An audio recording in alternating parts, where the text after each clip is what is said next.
হায়রে পরকীয়া, যে পরকীয়ার কারণে ধ্বংস হচ্ছে সুন্দর সংসার। স্ত্রীর পরকীয়ার প্রেমের বলি হলো এক প্রবাসী ও তার 7 বছরের ছেলে। খবর নিয়ে জানা গেছে 7 বছরের একমাত্র ছেলের জন্য মাদ্রাসায় নাস্তা নিয়ে যাওয়ার কথা বলে বাসা থেকে বের হয়ে পরকীয়া প্রেমিকের সাথে পালিয়ে গেছে প্রবাসীর স্ত্রী।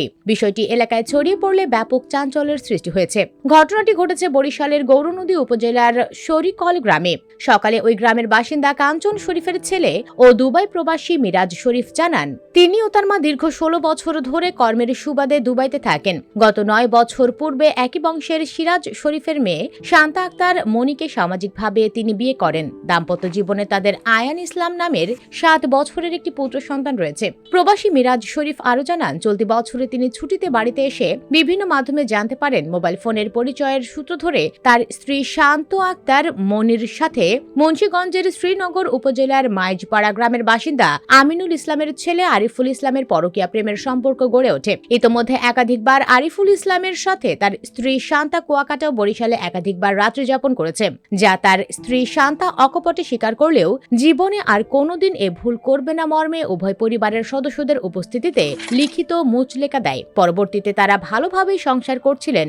মিরাজ শরীফ বলেন, সকালে শরিকল বন্দরের মাদ্রাসায় অধ্যয়নরত তাদের একমাত্র ছেলের জন্য সকালের নাস্তা নিয়ে বাড়ি থেকে বের হয় শান্তা। এরপর দীর্ঘ সময় শান্তা বাড়িতে না ফেরায় অনেক খোঁজাখুঁজি করেও তার কোনো সন্ধান মেলেনি। পরবর্তীতে ওই দিন দুপুরে শান্তা তার বাবা সিরাজ শরীফকে ফোন দিয়ে জানায় সে মুন্সিগঞ্জে আরিফুলের কাছে রয়েছে, তাকে যেন খোঁজাখুঁজি করা না হয়। পরবর্তীতে বাসায় তল্লাশি চালিয়ে ঘরে থাকা 4 ভরি স্বর্ণালংকার, নগদ 60,000 টাকা ও মোবাইল ফোনের কোনো হদিস পাওয়া যায়নি। এই ঘটনায় প্রবাসী মিরাজ শরীফ থানায় একটি সাধারণ ডায়েরি করেছেন। দর্শক, সমাজে অহরহ বাড়ছে পরকীয়ার সম্পর্ক, আর সেই সম্পর্কে সবচেয়ে বেশি জড়িত হচ্ছে প্রবাসীদের বউ, আর এর জন্য বেশি দায়ী প্রবাসীরা। অনেকে তা মনে করছে, আর অনেকের ধারণা ইসলামের আইনের সঠিক প্রয়োগ না থাকার কারণে সমাজে বেড়ে চলছে অবৈধ সম্পর্ক।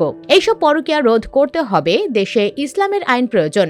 দর্শক, আপনিও আমাদের সাথে একমত হলে হ্যাঁ লিখে কমেন্টে জানিয়ে দিন আপনার মতামত। ভিডিওটি ভালো লাগলে লাইক ও শেয়ার করুন, আর আমাদের চ্যানেলে নতুন হলে সাবস্ক্রাইব করে সাথে থাকুন।